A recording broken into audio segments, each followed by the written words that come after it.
8th class, this is our chapter number 9 socio religious reforms and video number 2। ठीक है, ये हमारी इस लेसन की सेकंड वीडियो है। इससे पहले वाली वीडियो में हमने क्या पढ़ा कि जो सोसाइटी में बहुत तरह की जो अलग अलग तरह की एविल्स फैले हुए थे, बुराइयां फैली हुई थी, उनको किस तरीके से जो इंडिया में, पूरी इंडिया में जगह जगह पर छोटे छोटे ग्रुप्स थे, लाइक जो समाज थे, ब्राह्मण समाज, वेदा समाज, प्रार्थना समाज, इस तरह के जो समाज थे वो कैसे कोशिश कर रहे थे ताकि सोसाइटी में इम्प्रूवमेंट किया जा सके, सोसाइटी में कास्टिज्म जो है उसको हटाया जा सके, वुमेन्स की कंडीशन में सुधार लाया जा सके। आज हम पढ़ेंगे वुमेन एंड रिफॉर्म्स कि वुमेन्स के लिए क्या किया गया, क्या क्या सुधार हुए। The reformers believed that no reform could be effective until the position of women improved. They worked hard to get rid of this social evils. क्या हुआ कि जो सोशल रिफॉर्मर्स थे उनको ये एहसास हुआ, उनका ये मानना था कि जब तक सोसाइटी में जो वुमेन की कंडीशन में इम्प्रूवमेंट नहीं होगा, हम किसी भी तरह का इम्प्रूवमेंट सोसाइटी में नहीं कर पाएंगे। लाइक जितने भी धर्म से रिलेटेड थे या अदर जितने भी एविल्स सोसाइटी में फैले हुए थे, सोशल एविल्स थे, उनमें हम किसी भी तरह का कोई इम्प्रूवमेंट नहीं कर पाएंगे जब तक कि वुमेन की कंडीशन इम्प्रूव नहीं हो जाती। Burning of Sati. Sati was practiced in many parts of India. It was very common in 19th century Bengal. The great social reformers Raja Ram Mohan Roy founded the Brahmo Sabha, later called Brahmo Samaj, in 1828 to campaign against Sati and over evils affecting women. Governor General Banting supported Ram Mohan Roy and banned Sati through an act in 1829. सती जो थी एक तरह की काफ़ी, हम कह सकते हैं सोशल में एविल्स, हम अगर बोले तो काफ़ी हॉरर एक तरह की सिचुएशन रही। सती जो थी, सती एक परंपरा थी जो पहले सोसाइटी ने अपनाई हुई थी, स्पेशली 19th सेंचुरी में बंगाल में। क्या होता था इस सती में कि जो जिसके हस्बैंड की डेथ हो जाती थी उसको जिंदा ही जला दिया जाता था उसकी डेथ के बाद। तो इस चीज़ को रोकने के लिए राजा राम मोहन रॉय ने काफ़ी बड़ा स्टेप उठाया। उन्होंने ब्राह्मो समाज की सबसे पहले तो खोज की थी। ब्राह्मो समाज के थ्रू उन्होंने काफ़ी सारे स्टेप्स लिए, काफ़ी सारे इम्प्रूवमेंट किए सोसाइटी में, और 1828 में उन्होंने एक कैंपेन चलाया था अगेंस्ट सती के। ठीक है, सती जो ये परंपरा थी इसके अगेंस्ट 1828 में उन्होंने एक कैंपेन चलाया और जितने भी एविल्स थे जो अफेक्ट कर रहे थे वुमेन को, उनको दूर करने की कोशिश की। गवर्नर जनरल बैंटिक ने इनकी हेल्प की थी इस सती जैसी प्रथा को दूर करने के लिए। तो 1829 के एक्ट के तहत इस सती प्रथा को जो था हटा दिया गया था हमारी सोसाइटी से। ठीक है, तो जब जनरल बैंटिक ने राजा राम मोहन रॉय को सपोर्ट किया तो 1829 में एक एक्ट पास हुआ जिसके थ्रू ये सती जैसी रूढ़िवादिता की जैसी जो प्रथा थी इसको हमारी सोसाइटी से दूर कर दिया गया। Window remarriage. The condition of widows was miserable in the 19th century. जो 19th century में कंडीशन थी विडोज की काफ़ी मिजरेबल थी। They were not allowed to remarry nor could they attend any family functions as they were considered inauspicious. क्या होता था कि विडोज जो होती थी काफ़ी यंग एज में जो विडो बन जाती थी या जिसके भी हस्बैंड की डेथ हो जाती थी उसके बाद उनकी लाइफ काफ़ी ज़्यादा डिफिकल्ट हो जाती थी। इस सोसाइटी ने उनके लिए कुछ इस तरह के हार्ड रूल्स बनाए हुए थे जो उन्हें फॉलो करने होते थे। पति की डेथ के बाद ना तो वो कभी किसी फंक्शन को अटेंड कर सकती थी, ना ही अपनी पसंद की कोई क्लॉथ्स पहन सकती थी। आप हमेशा आपने देखा होगा व्हाइट कलर की क्लॉथ्स ही पहने होते थे, उनकी लाइफ में कोई खुशी नहीं रह जाती थी। तो जब उनकी डेथ हो जाती थी, उनके हस्बैंड की डेथ हो जाती थी, तो उसके बाद इन लोगों की लाइफ बहुत ज़्यादा डिफिकल्ट हो जाती थी। तरह तरह की रूढ़िवादिताओं से इन्हें गुजरना पड़ता था, तरह तरह की जो बातें होती थी वो सुननी पड़ती थी। तो इस चीज़ को दूर करने के लिए कोशिश की गई। It was because of Ishwar Chandra Vidyasagar who openly supported widows remarriage and proved that it was not criticized by the Shastra. तो क्या हुआ, इस चीज़ को दूर करने के लिए चंद्र विद्यासागर ने स्टेप लिया। चंद्र विद्यासागर ने इसको सपोर्ट किया कि जो विडोज होती हैं उनकी दोबारा से शादी करवानी चाहिए, उनको रीमैरिज करने का राइट देना चाहिए। और ये हमारे शास्त्र में कहीं भी नहीं लिखा गया है कि विडोज की दोबारा शादी नहीं होती है। Due to his effort the widows remarriage act was passed. तो उन्हीं के एफर्ट्स के थ्रू क्या हुआ, विडो रीमैरिज एक्ट पास किया गया 1856 1856 में ही, और उसके बाद क्या हो सकता था 1856 में जो विडो रीमैरिज एक्ट पास किया गया, इसके बाद यानी कि जो विडोज हुई थी वो लेडियां भी, वो गर्ल्स भी रीमैरिज कर सकती थी। He also played an important role in the first Hindu widow remarriage that took place in Kolkata in 1856।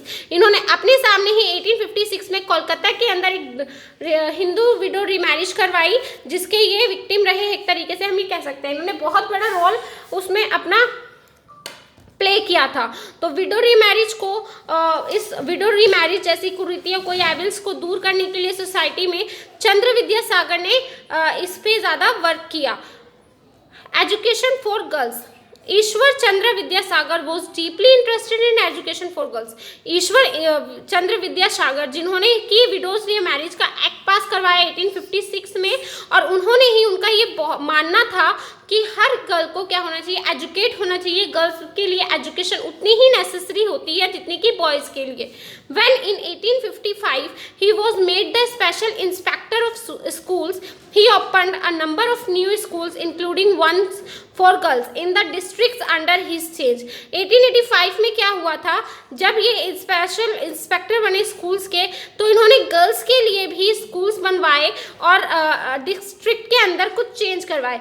The authorities did not like this and he resigned from his post. तो अथॉरिटी को ये चीज़ पसंद नहीं आई कि गर्ल्स के लिए काम कर रहे थे, गर्ल्स की लाइफ के अच्छे से उनकी जो कंडीशन है उसमें इम्प्रूवमेंट हो जाए, उस पर वर्क कर रहे थे। तो अथॉरिटी को ये बात बिल्कुल पसंद नहीं आई, इसीलिए इन्होंने क्या कर दिया, रिजाइन कर दिया अपनी पोस्ट से।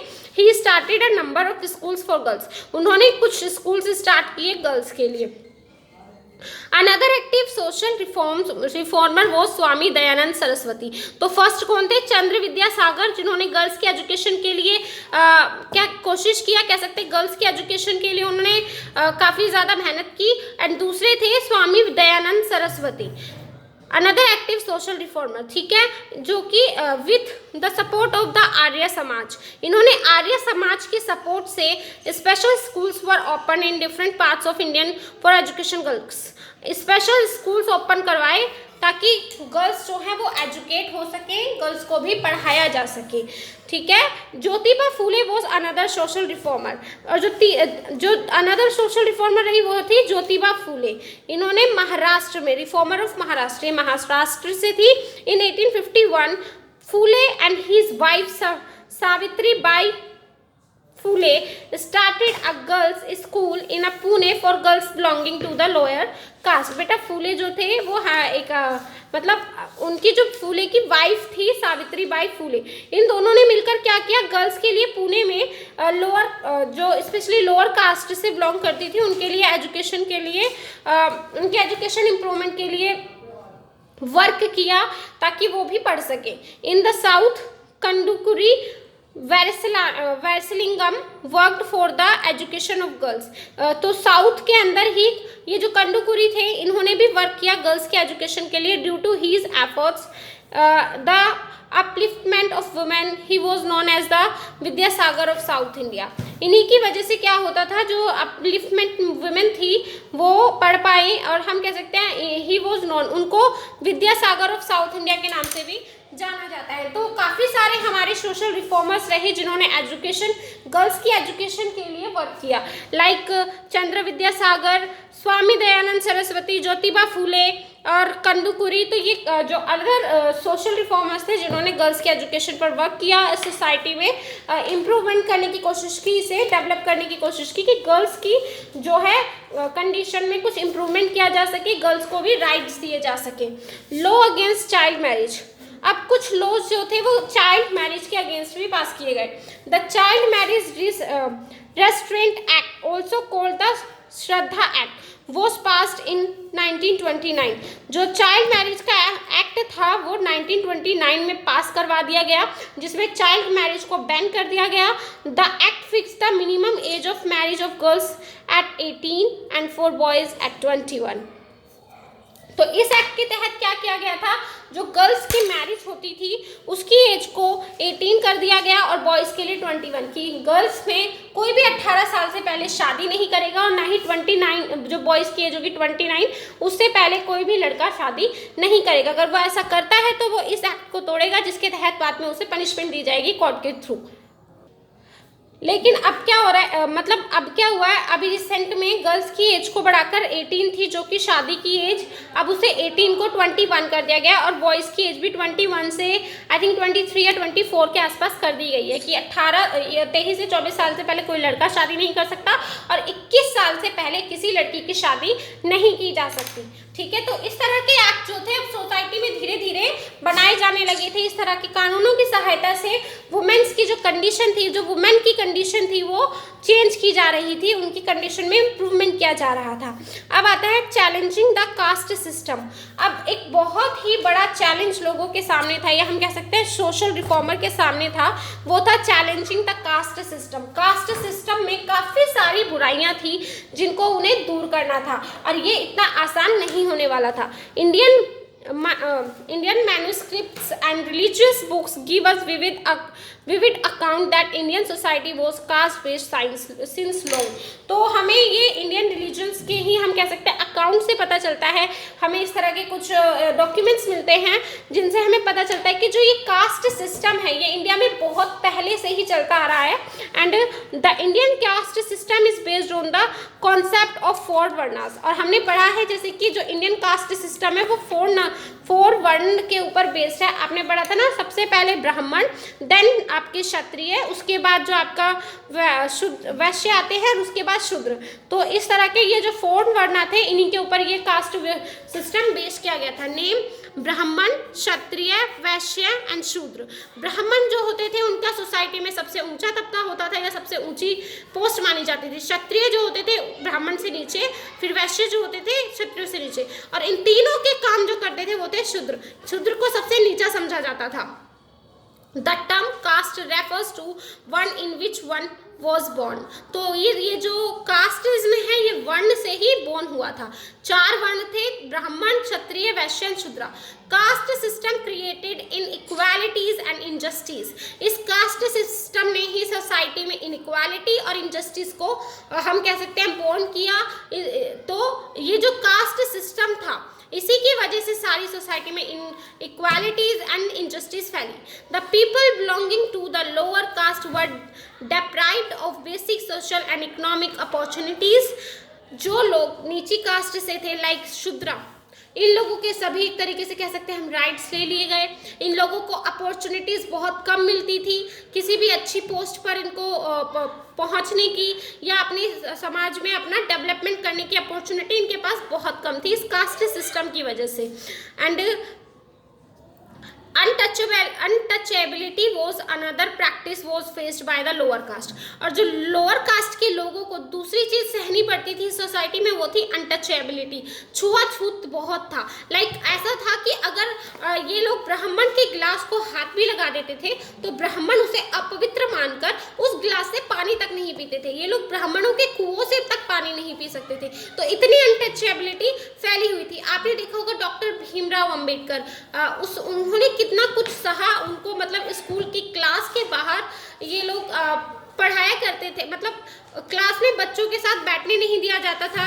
जो लोअर कास्ट के बच्चे होते थे उनको पूरी तरीके से अपॉर्चुनिटीज़ नहीं मिलती थी, उनको राइट्स नहीं दिए जाते थे और उनको किसी फंक्शंस में बुलाया नहीं जाता था। This system was prevalent in Indian society and till date it practised in some or the other form. With the spread of modern education, many social and